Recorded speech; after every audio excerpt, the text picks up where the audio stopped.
Tradicionalno svež. Agra, mednarodni kmetijsko-živilski sejem. V Gornji Radgoni od 24. do 29. avgusta.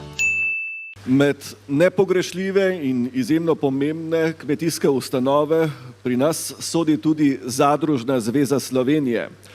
Na oder vabim gospoda Petra Vriska, predsednika Zadružne zveze Slovenije.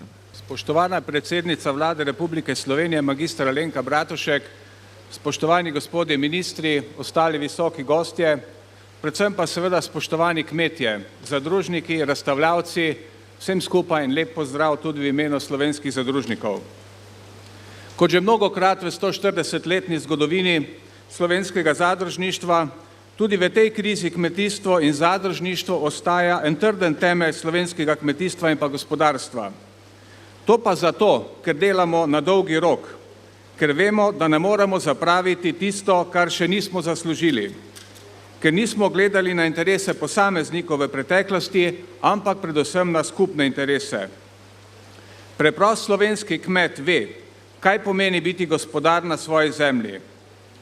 Vsa visoka znanost vrhunskih strokovnjakov ni prinesla v preteklih letih želenih rezultatov v družbi, ne v Sloveniji, ne v Evropi in tudi ne po svetu.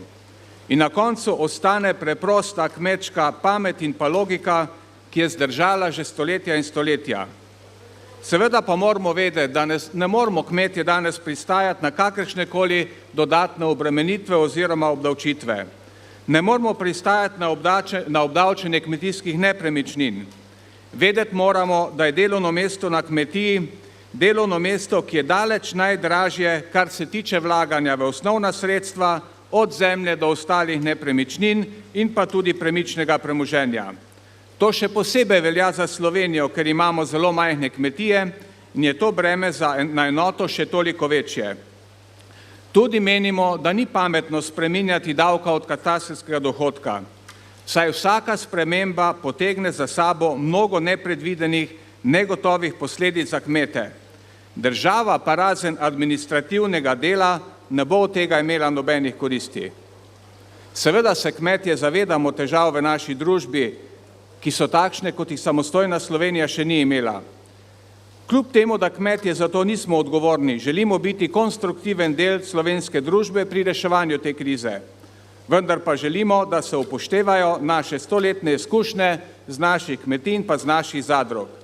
Lep dan in pa lep sejem in pa uspešen sejem želimo vsem. Hvala.